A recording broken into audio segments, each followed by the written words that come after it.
ठीक है, copy constructor आपके पास है। एक सेकेंड, एक कोड तो देख लें, इसको अभी मालूम करें, एक्सेस दें मुझे।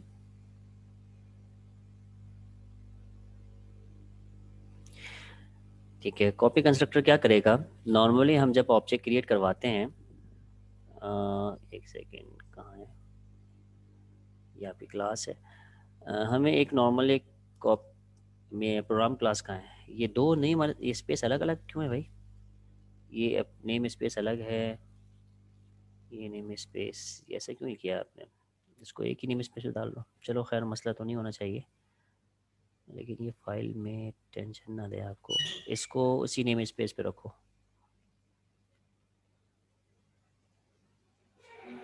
यहाँ से मैंने कैंसिल किया, क्या हुआ, ये कट किया और इसके यहीं पर पेस्ट किया। ठीक है, दो क्लास हो गई और इस नेम स्पेस को आपने स्किप कर दिया। अच्छा, ये चीज़ हटा दें यहाँ पर।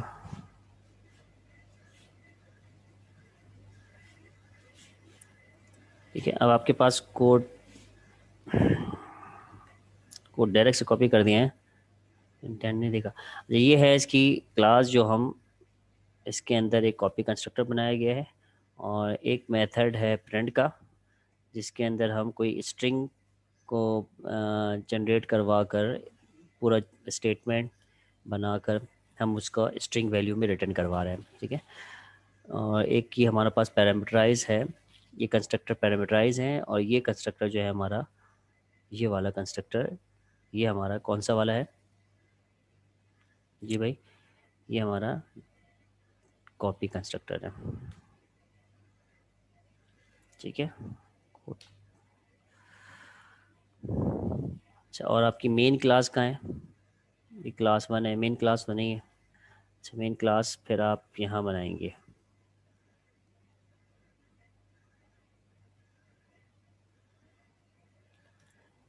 मेन क्लास कहाँ है भाई, आपकी मेन क्लास को हटा दिया आपने। हम्म,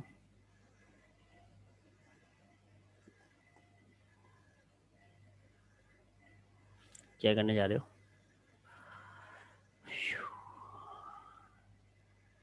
भाई, मेन फंक्शन कहाँ गया मिर्ज़ा साइम, जो चलेगा कैसे फिर ये, जिसमें मेन ही एंट्री नहीं है इसकी।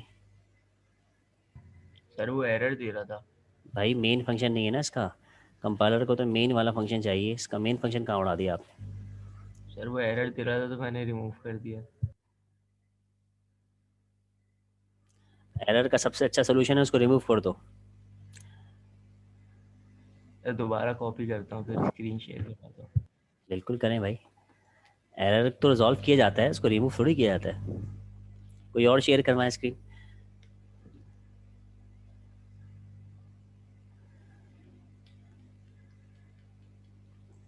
ठीक है, तो मेन वाले कोड में मैंने मेन वाला कोड दिया नहीं, इसको हम कॉल करेंगे।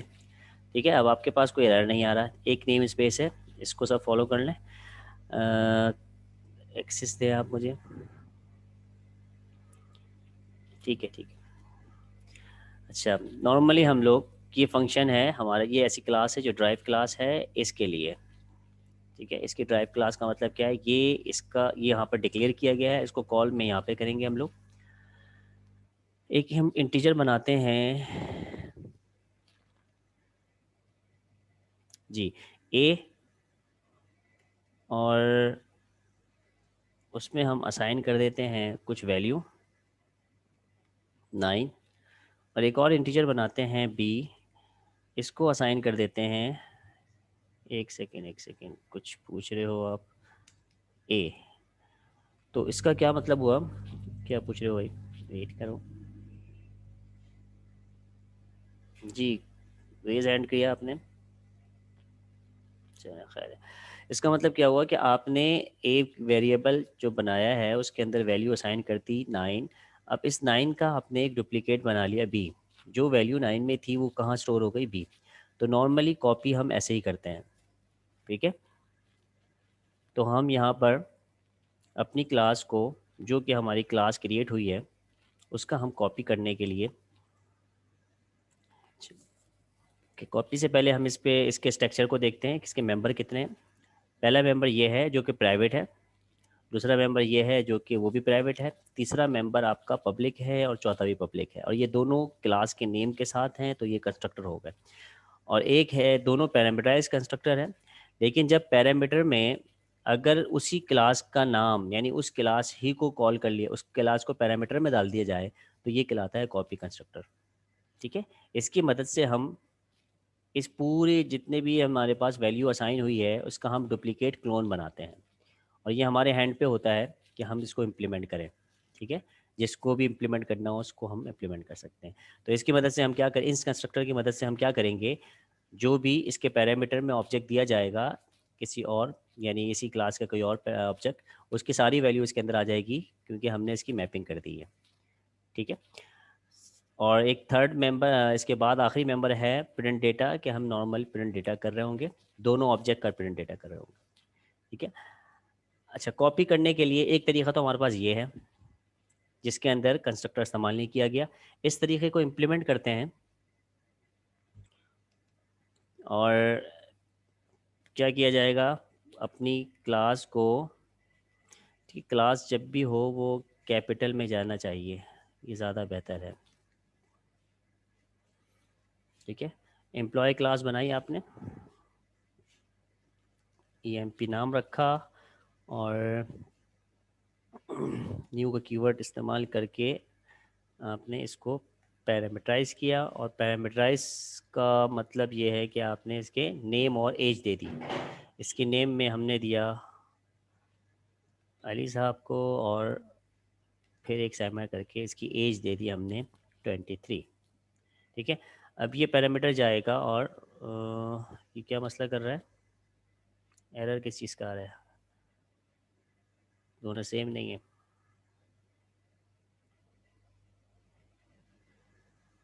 ठीक है, ये एरर, और इसको ये वाला भी चेंज करना पड़ेगा। ठीक है, ये कैपिटल नहीं है। ठीक?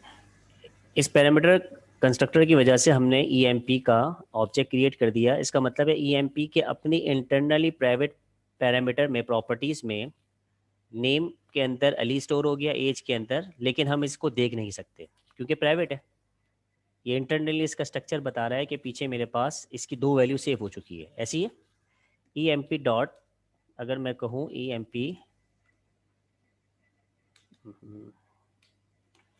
पी डॉट, देखिए इसके पास सिर्फ एक हमारे पास मेंबर आ रहा है जो हमने क्रिएट किया, प्रिंट डेटा, ये हमने खुद क्रिएट किया एम्प्लॉय का, लेकिन क्योंकि प्राइवेट हैं ये दोनों प्रॉपर्टीज़, तो यहाँ पे शो नहीं हो रही, जिस पे पहले डिस्कस हो चुका था। जो भी अगर हमें शो करवानी उसको पब्लिक करवाएं, लेकिन इसने इसके ज़रिए से, इस कंस्ट्रक्टर के ज़रिए से, इसके इंटरनल स्ट्रक्चर के अंदर दो रिकॉर्ड, दो इन्फॉर्मेशन, दोनों अलग अलग पैरामीटर में सेव करवा दी। उसको शो करने के लिए हमने अपना एक प्रिंट फंक्शन बनाया है, ये वाला। तो जो क्या करेगा, जो इसका इंटरनल में सेव हो चुका है इन दोनों के अंदर, उसको क्या करेगा, रिटर्न करवा देगा। तो ये फंक्शन प्रिंट डेटा का एक स्ट्रिंग बनाकर रिटर्न करवा देगा जिसके अंदर नेम भी आ रहा होगा और एज भी आ रही होगी, और फिर हम उस इस रिटर्नेबल फंक्शन को प्रिंट करवा लेंगे। तो यहाँ पर हम एक प्रिंट स्टेटमेंट लगाते हैं और इसका फंक्शन कॉल करते हैं। जी, कंसोल डॉट राइट लाइन या राइट कॉमा, और इसके बाद फिर हमने इसके ऑब्जेक्ट को E M P dot print data. ठीक है, अब ये प्रिंट डेटा में वो पूरी स्टेटमेंट बना के देगा जिसके अंदर उसकी एज जो कि प्राइवेट थी और नेम जो कि प्राइवेट था वो शो हो जाएगा। क्लियर है? इसको ज़रा रन करके आउटपुट स्क्रीन दिखाओ।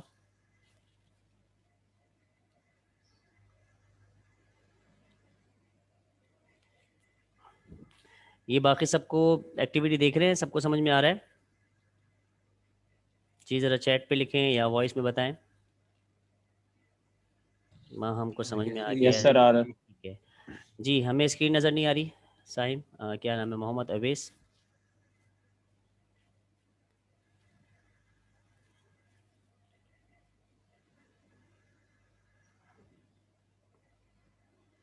आउटपुट स्क्रीन नज़र नहीं आ रही दोस्त।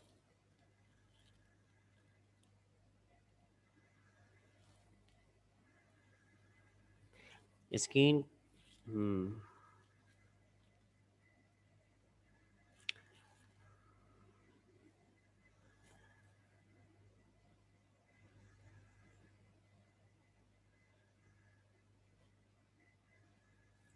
साइम समझ में आ रहा है आपको?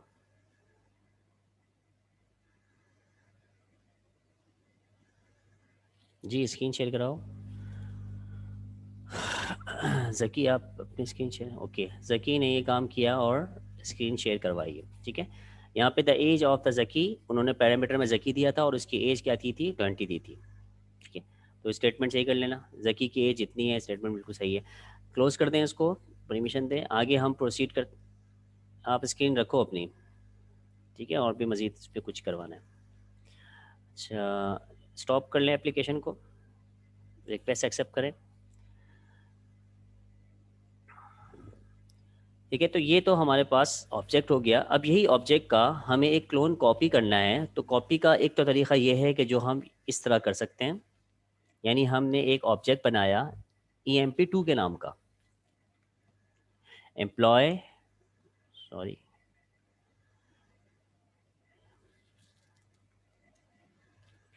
एम्प्लॉय EMP2 के नाम से बनाया और इसके पास EMP कॉपी करवा दिया जैसे कि हमने किया। इस पर डेटा आएगा या नहीं आएगा? जी, कुछ मैसेज आना शुरू हो जाए आपके। ये वर्क करेगा नहीं करेगा? हमारे पास अगर मैं EMP2 को, इसका जो मेथड है प्रिंट डेटा, उसको कॉपी करवाऊँ और उसको मैं प्रिंट करवाऊँ, ठीक है, तो डेटा आएगा या नहीं? सर आएगा। ठीक है, इसका मतलब ये है कि कॉपी हो जाएगा। ये स्टेटमेंट बताती है कि इसके जितने भी मेंबर्स हैं और असाइन है, वो सारे मेंबर इसको भी दे दो, इसके पास असाइन कर दो। तो इसके पास नेम है, तो इसके पास भी नेम है, तो इसका प्राइवेट नेम की जो वैल्यू है वो इस पर चली जाएगी और इसके प्राइवेट एज की वैल्यू इसमें चली जाएगी। ठीक है, जब हम इसको प्रिंट करवाएंगे तो अब क्या हो जाएगा, दोनों काम हो जाएंगे।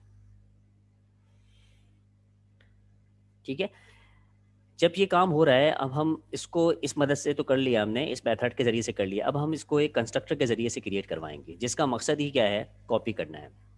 ठीक है, मैं बाद में आपसे इसका डिफरेंस पूछूंगा कि ये जब ऑप्शन आ रहा है तो हमें कॉपी कंस्ट्रक्टर की ज़रूरत क्यों है, ये फिर आप मुझे बताना। मैं एक्टिविटी कर रहा हूँ इसकी। यहाँ पे देखिए, कॉपी कंस्ट्रक्टर क्रिएट किया गया और कॉपी कंस्ट्रक्टर क्रिएट करते वक्त हमने इस क्लास के मेंबर को यहाँ पे रखा, यानी क्लास के नाम रखा, क्लास का, क्लास ही को हमने इसका पैरामीटर बनाया। और जब क्लास को पैरामीटर बनाया तो ये एक ऑब्जेक्ट होगा, उस ऑब्जेक्ट के अंदर दो चीज़ें पड़ी हुई होंगी। ठीक है, वो दो चीज़ें किस में मैप हो जाएंगी, इस पे मैप हो जाएंगी। तो हमें सिर्फ क्या करना होगा, एक मेथड ये हो गया आपके पास कॉपी के लिए, जिसको हम कह रहे हैं मेथड 1।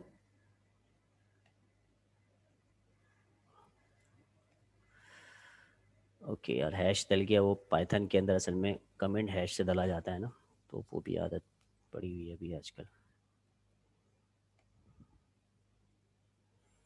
ठीक है, हमने एक सेकंड मेथड इस्तेमाल किया जो कि कॉपी कंस्ट्रक्टर के ज़रिए से, वो डायरेक्ट मेथड है। फिर हमने EMP3 बनाया और मेथड नंबर 1, ये हमारा डायरेक्ट मेथड है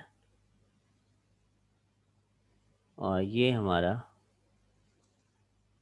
यूजिंग कॉपी कंस्ट्रक्टर है।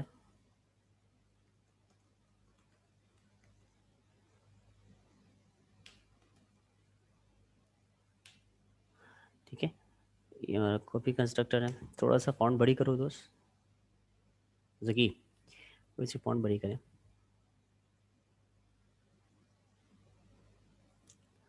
कंट्रोल करके स्क्रॉल अप कर दें। चलो मैं करता हूँ, एक सेकेंड रुको। ठीक है, तो ये मेथड आपका क्लियर हो गया। सेकंड मेथड में हमें कॉपी कंस्ट्रक्टर के ज़रिए बनाना है, तो क्या करना पड़ेगा जी, न्यू एम्प्लॉय, और दो इसके ओवरलोडेड फंक्शन है। देखिए, दो कंस्ट्रक्टर आ रहे हैं, 1 और 2। 1 है कॉपी कंस्ट्रक्टर, सेकंड है पैरामीटराइज कंस्ट्रक्टर, तो हमें किसको इस्तेमाल करना है, कॉपी कंस्ट्रक्टर को इस्तेमाल करना है। इसका मतलब इसके पैरामीटर में कोई ऑब्जेक्ट दिया जाएगा जो कि एम्प्लॉय क्लास का होगा, तो हम ई एम पी को इसका ऑब्जेक्ट दे देते हैं जो कि ऊपर डिक्लेयर हुआ हुआ है लाइन नंबर 16 पर, सेमीकोलन डाल देते हैं। ठीक है, ये भी इसी तरह से होगा। और इसने इसके दोनों पैरामीटर में वैल्यू में प्रॉपर्टीज़ में वैल्यू असाइन कर देगा। और जब हम ई एम पी 3 को यहाँ पर इम्प्लीमेंट करेंगे और प्रिंट करवाएंगे तो इसका रिजल्ट भी आएगा। रिजल्ट दिखाओ ज़रा, इसका रिजल्ट भी ये होगा कि कॉपी हो गया है। तो आपने मेथड 2 पढ़ ली थी, कॉपी हो गया पूरा पूरा। अब इन दोनों में क्या डिफरेंस है और हम ये कहाँ, कौन सी चीज़ कहाँ यूज़ करनी होती है जी। कुछ जहन जा रहा है आप लोगों का, स्टॉप कर लें, कोड पे आ जाए। मेथड 1 और मेथड 2। मेथड 1 के अंदर आपने कंस्ट्रक्टर बनाया, कॉपी कंस्ट्रक्टर। उसके मेथड 1 में आपने डायरेक्ट से कॉपी किया, जिस तरह से एक वेरिएबल से दूसरे वेरिएबल में आप असाइन करते हैं। और सेकंड मेथड में आपने प्योरली आपने कंस्ट्रक्टर जो इसके टाइप है कॉपी कंस्ट्रक्टर, उसको यूज़ करते हुए किया। इसकी फिर ज़रूरत क्यों पड़ी, जब इतना हमें ये काम आराम से एक लाइन में हो रहा है। तो ये 2 लाइनें और फिर यहाँ पर पूरा 3 लाइनें, और जितनी प्रॉपर्टीज़ बढ़ती जाएंगी उतनी हमें और कोड लिखना पड़ेगा जी। इसका क्या फ़ायदा है और कहाँ पे काम आएगा, कोई एक जिसको जवाब दे रहा है, या फिर सभी साइलेंट है। साइलेंट सब कब से सीख लिया भैया आप लोगों ने? जी भाई, नहीं आता सर शायद समझता नहीं। डेटा कॉपी के लिए, डेटा कॉपीज में भी मतलब एक कॉपी इधर होनी चाहिए उधर भी होनी चाहिए। ये है ना, वो तो इसमें भी हो रहा है। जो काम इसमें हो रहा है वो इसमें भी हो रहा है। सर बस दो लोगों का दिल चाह रहा था अलग अलग मेथड करने से, इसलिए कर दिया सर। दिल चाह रहा था, ओके, सही है। मेरा दिल चाह रहा है कोई और भी जवाब दे, आपका जवाब पसंद नहीं आया, चलें तो कोई सर पे कोई और ही तो। ठीक है, कोई मसला नहीं है। मैंने कहा जवाब दो भाई। अवेज क्या जवाब दे रहा है, हंसने से काम नहीं चलेगा दोस्त, जवाब दो जवाब। ओके, मैं आपको एक चीज़ बताता हूँ, देखिएगा ये है, इसमें आप कुछ चेंज कर सकते हैं, आपको इख्तियार है किसी चीज़ का। अगर मेरी इस क्लास में 5 मेंबर हैं और 5 मेंबर को मैं कॉपी नहीं करना चाह रहा, 4 मेंबर को कॉपी करना चाह रहा हूँ, और 5वें में एक अपनी तरफ से डेटा को एंटर करना चाह रहा हूँ, वो काम मैं इसमें नहीं कर सकता। इसमें बिल्कुल मुझे इख्तियार है, हर काम, हर चीज़, हर लेवल, हर प्रॉपर्टी मेरे अपने हाथ में है। जिसमें मैं उसको अपडेट करना चाहूँ अपडेट कर सकता हूँ, जो रूल लगाना चाहूँ रूल लगा सकता हूँ, है या नहीं है। इसमें तो मैं बाउंड हो गया, जो चीज़ है वो चीज़ सबके सब मिलेगी। बिलफर्ज एक एग्जांपल लेते हैं, हमने एक लॉगिन की क्लास बनाई, और सबसे पहले वाला लॉगिन जो हुआ है उसको हमने दे दिया एक टाइम, ठीक है, एक डेट टाइम दे दिया। उसका जो कॉपी होने वाला ऑब्जेक्ट है उसमें डेट टाइम हम वो नहीं देना चाह रहे जो कि पहले वाले ऑब्जेक्ट का था, ठीक हो गया। उसको हम यहाँ पे देना चाह रहे हैं, अलग से देना चाह रहे हैं। तो ये काम मैं यहाँ पे कर सकता हूँ कंस्ट्रक्टर में, इसमें नहीं कर सकता।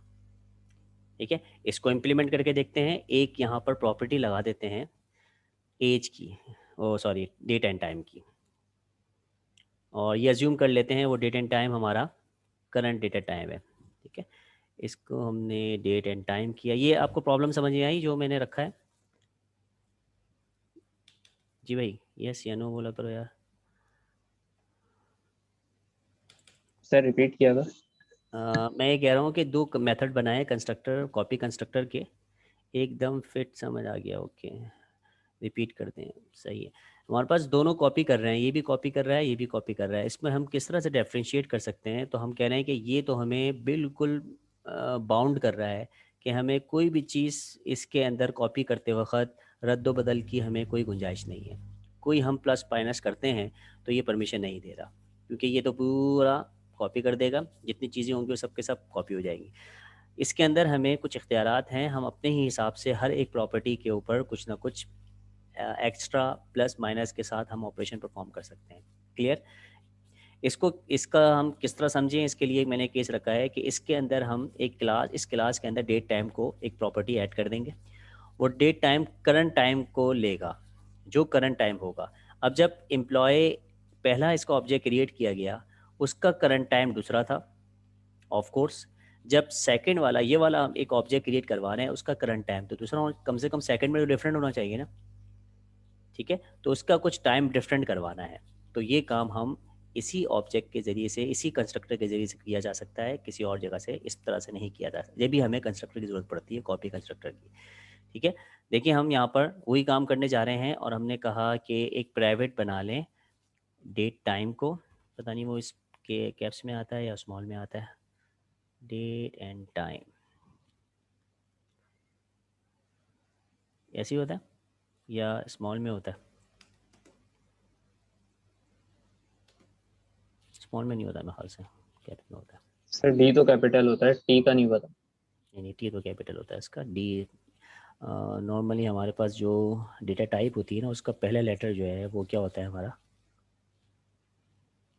स्मॉल होता है। और इसी की अगर क्लास हो, जैसे कि ये क्लास, इसकी क्लास होगी तो वो एस बड़ा होगा।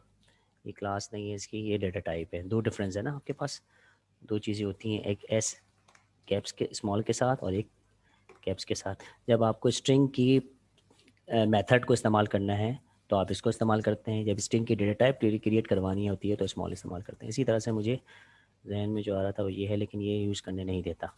ठीक है, कोई मसला नहीं। हम इसका एक current data type, current date को हम क्या करने जा रहे हैं, करंट टाइम को डेट टाइम, भाई ये डेट टाइम तो है सही, करंट टाइम का लेंगे, इसको स्मॉल करना होगा मेरे को देना।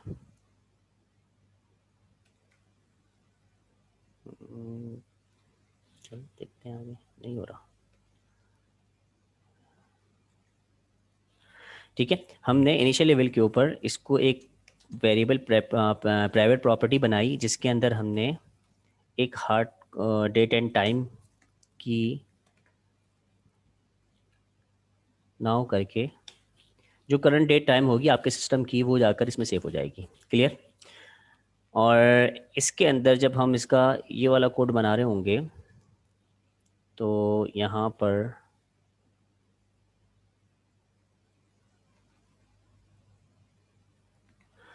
पर हम ये डेट नहीं देंगे, बल्कि यहाँ पर दोबारा से एक और क्रिएट करवा देंगे ये। ठीक है, इससे क्या होगा कि पहला ऑब्जेक्ट क्रिएट होगा तो इसके अंदर तो करंट टाइम चले जाएगा, जो करंट टाइम हो रहा हो, और फिर थोड़ा डिले करके हम इसको प्रिंट करवा देंगे, तो डिले करके जो टाइम आएगा वो इसमें आएगा। ठीक है, डिले कैसे करवाते हैं इसमें, अगर प्रोग्राम को थोड़ा डिले करवाना हो तो लूप लगाते हैं। हम्म, जी भाई, डिले कैसे करवाएंगे? ओके, यहाँ पर हम अब, और इसको शो करवाने के लिए हमें कहाँ पे ऐड करना पड़ेगा, यहाँ पर हमें ऐड करना पड़ेगा। ठीक है, क्योंकि प्रिंट करके ही हमें प्राइवेट प्रॉपर्टी की वैल्यू मिल सकती है। तो यहाँ पर हम कॉन्केटिनेट करके कन्वर्ट डॉट टू स्ट्रिंग किसको रखेंगे, जी क्या है ये, करंट टाइम। ठीक है, करंट टाइम आ गया, और यहाँ पर हमने कुछ डिस्टेंस दे दिया,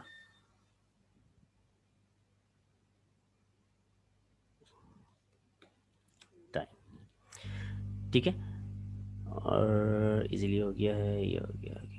अभी तो दोनों का सेम टाइम आएगा, क्योंकि डेट टाइम फ़ौरन से ये कोड करेगा, चलो रन करो, दोनों का सेम टाइम आना चाहिए अभी तो, क्योंकि डेट टाइम जैसी हुई है। ठीक है, दोनों का सेकंड भी सेम आ रहा है और सब कुछ सेम आ रहा है। ठीक है, अच्छा स्टॉप करें आप। यहाँ पे डिले चलाएं, डिले कैसे चलाते हैं, थ्रेड के ज़रिए से डिले चलाते हैं ना हम लोग। अगर प्रोग्राम को थोड़ा डिले करना है कि उसका ऑब्जेक्ट, ठीक हो गया, ठीक हो गया, क्या हुआ, नहीं आ रहा, एरर आ रहा है, सही आया ना, डेट टाइम आ रहा है, हाँ थ्रेड डॉट स्लिप का होता है ना। ठीक है, अब इस ऊपर करें, इसको वहाँ पे थ्रेड चला के थोड़ा डिले करते हैं। पहले ऑब्जेक्ट क्रिएट किया हमने, इस ऑब्जेक्ट के ये वाला ऑब्जेक्ट जो क्रिएट हो, कॉपी वाला, तो इसके अंदर हम क्या चलाते हैं, सिस्टम, याद करवाओ यार, डॉट थ्रेडिंग होती है, क्या होती है, थ्रेडिंग डॉट स्लिप या थ्रेड, सर ये सब नहीं पढ़ा मैंने। चलो अब देख लो यार, तुम लोग तो ऐसे भी चीते बनते हो। ठीक है, ये इससे आपका प्रोग्राम थोड़ा स्लो हो जाता है। स्लो का मतलब डिले हो जाता है, डिले टाइम आ जाता है जब आप इसके अंदर कोई देते हैं। और ये 1000 का मतलब है 1 सेकंड होता है मेरे ख्याल से, 1 सेकंड डिले। आपने इसको 5 सेकंड कर दिया। ठीक है, अब ज़रा रन करें, कुछ फ़र्क आया या इसको वो एज अ सिस्टम। देखें डिले हो गया, 1 2 3 4 5 आ गया, फ़र्क आ गया, टाइम में फ़र्क आ गया। ये काम यस जो सर। सेकेंड ऑब्जेक्ट बना है, थर्ड ऑब्जेक्ट बना है कॉपी कंस्ट्रक्टर की मदद से, क्योंकि एक प्रॉपर्टी को हमने लॉगिन सिस्टम दिया हुआ है। हमने कहा वो टाइम उसी वक्त लेगा जब हमारा वो ऑब्जेक्ट क्रिएट होगा। देखिए 31 का जो फ़र्क था वो 36 में नज़र आ रहा है। इसका मतलब है अगर मैं कॉपी करूँगा पहले वाले मेथड से तो वो तो ये अचीव नहीं कर सकता मैं। ठीक है, उसी वजह से मुझे कॉपी तो करना है, लेकिन एक प्रॉपर्टी को क्या करना है, अपने हाथ में रखना है। तो कंस्ट्रक्टर कॉपी कंस्ट्रक्टर उम्मीद है आपको समझ में आ गया होगा। अब हम आते हैं सेकंड पे। जी स्टॉप कर लें। जिसके इम्प्लीमेंटेशन में अगर किसी ने किया और एरर आ रहा है तो मुझे पहली प्रायोरिटी उसकी है, उसकी हम स्क्रीन देखेंगे। अदरवाइज़ हम फिर आगे वाले टॉपिक पे आ रहे हैं।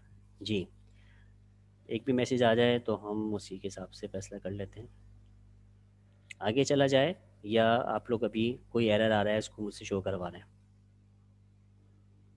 जी भाई, हमारे पास इम्प्लीमेंट हो गया सर। कोई एरर नहीं आया? No sir. ठीक है, ये दोनों क्लियर है। चीज़ें देख ली आपने, मेथड 1 मेथड 2। हाँ यस सर। ठीक है, चलें 6.3 हमारा था कंस्ट्रक्टर कॉपी कंस्ट्रक्टर। ये आपको उम्मीद है समझ में आ गया होगा। मैनुअल के अंदर सिर्फ एक चीज़ की गई है, लेकिन अगर वो दूसरे अंदाज में देखा जाए, अगर कोई पूछ ले भाई ये किस तरह डिफरेंस आता है, आप क्यों बनाते हैं, तो आप वजह बता सकते हैं कि भाई कॉपी कंस्ट्रक्टर इस वजह से बनाया जाता है कि आप कुछ ना कुछ इसमें चेंज कर सकें। ठीक है, ख़ासतौर पे ये वाला केस जो हमारे टाइम वाला होता है। ओके, हमारे पास स्ट्रक्टर एक और कंस्ट्रक्टर है जो स्टैटिक है। स्टैटिक कंस्ट्रक्टर का कॉन्सेप्ट थोड़ा सा ये है, इसको मैंने स्टार्ट में बताया था कि ऑब्जेक्ट के क्रिएट करे बगैर, ठीक है, आपने उसको कॉल किया तो उस वक्त ये काम करेगा। स्टैटिक कीवर्ड एक तो ये हो गया, लेकिन अगर हमने स्टैटिक कीवर्ड को इसके साथ कोई और भी ऑब्जेक्ट बनाना है, एक क्लास के अंदर स्टैटिक कीवर्ड कंस्ट्रक्टर भी है, एक क्लास के अंदर पैरामीटराइज कंस्ट्रक्टर भी है। ठीक है, एक क्लास के अंदर डिफ़ॉल्ट कंस्ट्रक्टर भी है। तीनों कंस्ट्रक्टर आपने बना लिए। ठीक है, और आपने तीनों कंस्ट्रक्टर बने हैं। मैं आपको दोबारा से यहाँ बता दूँ,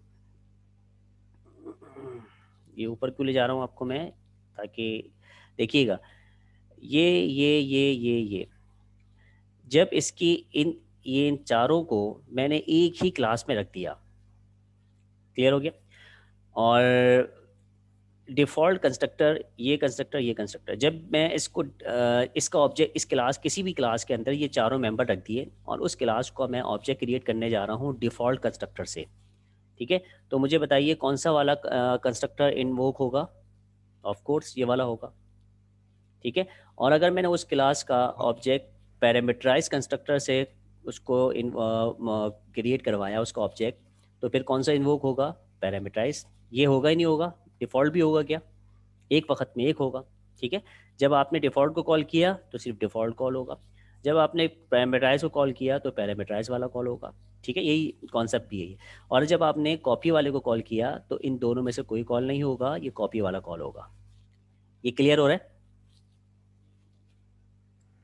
यस सर। ठीक है, लेकिन स्टैटिक कंस्ट्रक्टर क्या करता है, आप एक क्लास के 3 ऑब्जेक्ट क्रिएट करवा रहे हैं तो सबसे पहली कॉलिंग इसके पास आती है। फर्स्ट इंस्टेंट क्रिएट करवाते वक्त पहली कॉलिंग इसके पास ज़रूर आएगी। ठीक है, 3 ऑब्जेक्ट क्रिएट किए गए हैं तो पहली कॉलिंग इसमें आएगी, और फिर दूसरी मरतबा जब ऑप्स का ऑब्जेक्ट क्रिएट किया जाएगा फिर कॉलिंग नहीं आएगी।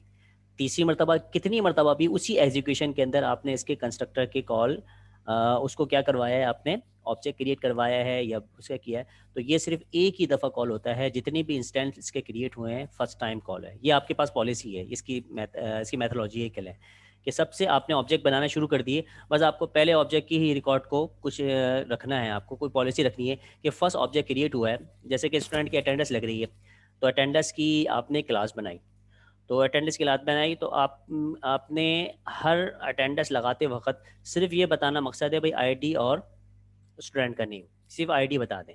बाकी हर क्लास की अटेंडेंस लगाते वक्त डेट बताओगे क्या? भाई आज की डेट है 19/2 साइम बेग, 19/2 फिर दूसरा, 19/2 फिर अवेश, 19/2 जकी, ऐसा तो नहीं करेंगे ना? ठीक है, तो हमें डेट जो है स्पेसिफिकली पहले ही हमें एक जगह सेव करवानी है। तो स्टैटिक के अंदर रूल इसी तरह से इम्प्लीमेंट करवा सकते हैं आप कि स्टैटिक की कॉल करवाते वक्त आपने डेट टाइम पहले सेट करवा दी, और फिर पैरामीटर के ज़रिए से हर एक ऑब्जेक्ट बना बनाकर रिकॉर्ड डेटाबेस इंसर्ट करते गए। ये क्लियर हो गया? तो इस वजह से ये कॉन्सेप्ट क्या है स्टैटिक का, कि आप जब भी काम करें तो पहली कॉल इंस्टेंस के अंदर को आपको कुछ चीज़ पॉलिसी इंप्लीमेंट करवाना चाहते हैं, तो ये इसके लिए स्टैटिक काम आता है। देखिए, when a constructor is created as static, it will be invoke only once, सिर्फ एक time, once time, for all instances, जितने भी इंस्टेंसेस, जितने भी ऑब्जेक्ट्स उसके बने हैं, आप क्या कर सकते हैं, उसको इन्वोक एक ही दफ़ा उसको इन्वोक होगा, और बाकी हर एशन में इसको इन्वोक नहीं किया जाएगा, सिर्फ फर्स्ट टाइम इसकी एक मरतबा कॉल होगा। ठीक है, इसकी इम्प्लीमेंटेशन देखते हैं। ये बात समझ में आ गई स्टैटिक की? अच्छा, ये देख लिए, ये स्टैटिक बनाया गया है। और देखिए, इस क्रिएट का अकाउंट का एक क्लास बनाई गई, और ये इसकी ड्राइव क्लास है, इसके अंदर इसको ऑब्जेक्ट बनाया गया, पहला ऑब्जेक्ट। फिर इसका दूसरा ऑब्जेक्ट बनाया गया। पहला ऑब्जेक्ट के जब बना है, तो पहला ऑब्जेक्ट बना है डिफ़ॉल्ट कंस्ट्रक्टर से, और ये भी डिफ़ॉल्ट कंस्ट्रक्टर से। इस क्लास में डिफ़ॉल्ट कंस्ट्रक्टर नहीं है, तो सी शार्प का कंपाइलर क्या करेगा, रन टाइम के ऊपर इसका कंस्ट्रक्टर क्रिएट करवा देगा। क्लियर हो रहा है? दूसरी बात यहाँ पर ये कि जब आपका ये पहला इंस्टेंस क्रिएट होगा, तो फ़ौरन से डिफ़ॉल्ट कंस्ट्रक्टर से पहले आपका स्टैटिक वाला कंस्ट्रक्टर इन्वोक होगा। सबसे पहले स्टैटिक कॉल होता है, स्टैटिक इन्वोक होगा, और इस टुडे विजिट को एक इंक्रीमेंट चला देगा, और ये स्टैटिक ही का सा ये है। तो स्टैटिक करने से इस वेरिएबल के अंदर क्या होगा, एक वेरिएबल एक इंक्रीमेंट लग जाएगा। ठीक है, याद रखिएगा, जो भी स्टैटिक मेंबर होते हैं वो ऑब्जेक्ट क्रिएट करने के बाद भी उनकी वैल्यू वही रहती है, और जो पब्लिक वाले होते हैं हर ऑब्जेक्ट के ऊपर उनकी वैल्यू डिपेंडेंसी हो। जैसे कि आपको ये चीज़ बता दूं, ये देखिएगा, ये प्राइवेट है, ये प्राइवेट है, ये स्टैटिक नहीं है, ये भी स्टैटिक नहीं है। ठीक है, जब मैं एक ऑब्जेक्ट इसका क्रिएट करवाया हूँ, तो इसके ऑब्जेक्ट क्रिएट करवाने से इसके अंदर जो भी वैल्यू दी है वो सिर्फ इसके साथ ख़ास है, इसी के पास सेफ है, किसी और के पास नहीं है। इसका दूसरा ऑब्जेक्ट क्रिएट करवाया, जब इसका दूसरा ऑब्जेक्ट क्रिएट करवाया मैंने इसी मेथड से, और नाम अली डाल दिया, तो इसकी डिपेंडेंसी इसके साथ है। स्टैटिक का मतलब ये है कि आप एक क्लास के ऑब्जेक्ट बनाते रहो, और स्टैटिक वैल्यू के अंदर कुछ ना कुछ कैलकुलेशन करवाते रहो। स्टैटिक वैल्यू सबके लिए कॉमन होगा, ये आप समझ लें। स्टैटिक वैल्यू सबके साथ कॉमन होगा, और जो आपके पास पब्लिक होगा वो एक स्पेसिफिकली किसी और चीज़ के लिए आप उसको असाइन कर सकते हैं। ठीक हो गया? यहाँ पर हमने ऐसे किया गया, स्टैटिक वेरिएबल बनाया और इसके अंदर इंक्रीमेंट चला दिया। तो इसका मतलब है स्टैटिक एक ऐसा एक वेरिएबल टू विजिट का एक स्टैटिक है, जो इसके एक मेंबर है। इसके जितने भी मेंबर इसके ऑब्जेक्ट क्रिएट होंगे सबके साथ वैल्यू इंक्रीमेंट की जाएगी। क्लियर? आगे देखिए, ऑब्जेक्ट बनाया तो सबसे पहले ऑब्जेक्ट क्रिएट हुआ, तो ये इन्वोक हुआ, ये इन्वोक होते ही इसके अंदर इंक्रीमेंट लगा दिया। इसका मतलब है इसके पास जो वैल्यू आई है वो 1 आ गई है। अब इसके बाद सेकंड ऑब्जेक्ट क्रिएट करवाया, जब सेकंड ऑब्जेक्ट क्रिएट करवाया तो स्टैटिक कहता है कि मैं कॉल नहीं होऊंगा। अब ये कौन सा कॉल होगा, अब जो डिफ़ॉल्ट वाला है वो कॉल करेगा, उसका ऑब्जेक्ट क्रिएट कर देगा, और उसमें इंक्रीमेंट नहीं होगा। जब हम इसको प्रिंट करवाएंगे इन दोनों को, ये ऑब्जेक्ट है, ये ऑब्जेक्ट 1 है, इसको ज़रा सही कर लेना, ऑब्जेक्ट और ये ऑब्जेक्ट 1, ये इसको प्रिंट करवा रहा है, ये इसको प्रिंट करवा रहा है। अब दोनों के ऑब्जेक्ट को प्रिंट करवाया, और दोनों को ऑब्जेक्ट प्रिंट का जो फंक्शन है वो कहता है कि इसकी वैल्यू को प्रिंट करवाओ। इसकी वैल्यू प्रिंट होगी, तो मुझे बताइए दोनों के पास क्या क्या वैल्यू प्रिंट होनी चाहिए।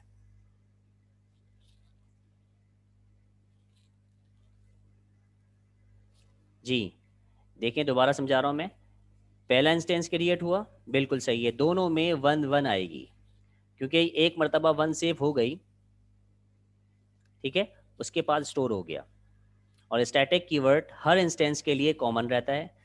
तो जब हम इसका ऑब्जेक्ट क्रिएट करवाएंगे तो ये इसमें तो नहीं जाएगा, जब इसमें नहीं जाएगा तो इस क्या करेगा, वो जो इंक्रीमेंट पहले से लगा हुआ था वो इसके पास भी आ जाएगा, सेकंड वाले के पास, और वो क्या करेगा, उसको प्रिंट करवा देगा। ठीक है, ये चीज़ समझ में आ रही है भाई, या थोड़ा सा मसला? मैं इसको यहीं पे अप्लाई करता हूँ ताकि थोड़ा टाइम भी सेव हो जाए। इस कोड को यहाँ से लेकर कॉपी किया मैंने, और यहाँ पे इसका जो शेयर, इसकी 3 मिनट रह गए हैं, इससे पहले इसको ख़त्म देखते हैं, हो गया तो अच्छी बात है। यहाँ पर इसको प्रिंट करवा दिया, ठीक है। और देखिए वो कोड यहाँ पे आ गया, और ऑब्जेक्ट ये 1 होना चाहिए। इसको मैंने यहाँ पे रन किया। देखिएगा पहली दफ़ा जो कॉल हुआ वो स्टैटिक कॉल हुआ। ओके, मैं ऐसा करता हूँ, इसको यहाँ पर एक प्रिंट की कमांड पे लगा देता हूँ, सही है। कंसोल डॉट राइट, और वो राइट लाइन कर दो, और बीच में लिख दें स्टैटिक कंस्ट्रक्टर। अब हम इसको स्टॉप क्यों करना पड़ रहा है, इस वजह से ये लगी हुई है। रन किया आपने, क्या मसला है, सेमीकोलन नहीं लगाया। ठीक है, ये देखिएगा पहला इंस्टेंट हमने जब ऑब्जेक्ट क्रिएट किया है, इसका इंस्टेंट क्रिएट करने जा रहे हैं, तो इसके इंस्टेंट से पहले इसने इसके पास आया और ये चीज़ प्रिंट करवा दी और इंक्रीमेंट भी करवा दिया।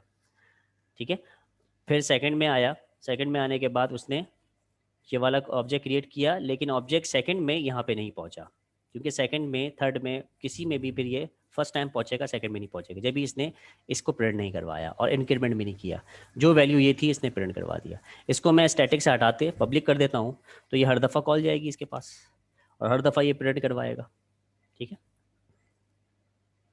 इंक्रीमेंट भी चलाते रहेगा। ठीक है, क्लियर हो गया। यहाँ पे इसने 1 किया, 2 किया, और स्टैटिक देखिए 2 मरतबा आया, क्योंकि 2 मरतबा इसने कॉल किया। अच्छा, इसको हमने यहाँ पे प्रिंट करवाया है, इसको मैं यहाँ पे प्रिंट करवाऊँ तो ये 1 और 2 आएगा। ठीक है, वो एक साथ प्रिंट करवाया है, तो स्टैटिक वैल्यू जो उस वक्त अपडेटेड थी तो दोनों को 2 कर रहा था। अब अगर मैंने इसको ऊपर नीचे कर दिया तो ये यहाँ पर आएगा। और इसके स्टैटिक की सूरत में क्या था, स्टैटिक की सूरत में ये दोनों में एक जैसा रहेगा। पहली दफ़ा आई स्टैटिक के अंदर और 1 रहा, फिर उसके बाद फिर इस पर कॉल नहीं गई, फिर 2 रहा। क्लियर हो गया। तो आपके पास 2 चीज़ें हो गई, स्टैटिक हो गया। इसके अलावा आप अलग से एक डिफ़ॉल्ट कंस्ट्रक्टर बना भी सकते हैं पब्लिक करके। सर इसका कोड कॉपी पेस्ट कियागा। क्यों भाई, करने में मुश्किल हो रहा है? सर वो लिखना पड़ेगा बहुत सारा। हाँ, मैं नहीं लिख रहा हूँ क्या? सर आप 33 लिखते हैं, हम साथ साथ समझ भी रहे हैं। ओके ओके, ठीक है भाई। डिफ़ॉल्ट कंस्ट्रक्टर देखिए, डिफ़ॉल्ट कंस्ट्रक्टर दोनों दफ़ा कॉल होगा। इसका मतलब स्टैटिक जो है वो तो कॉल होता ही होता है, हर दफ़ा नहीं होगा। सबसे पहली इंस्टेंस क्रिएट करते वक्त स्टैटिक कॉल होगा, उसके बाद डिफ़ॉल्ट है तो डिफ़ॉल्ट भी कॉल होगा, अगर डिफ़ॉल्ट के ज़रिए से वो ऑब्जेक्ट क्रिएट किया गया है। अगर पैरामीटर के ज़रिए से किया गया है तो पैरामीटर वाला कॉल होगा, लेकिन डिफ़ॉल्ट उस वक्त कॉल हुआ है, 2 मरतबा कॉल हुआ है, 2 मरतबा ऑब्जेक्ट क्रिएट हुए हैं, 2 मरतबा डिफ़ॉल्ट कॉल हुआ है। क्लियर है, इसमें कोई टेंशन हो रही है?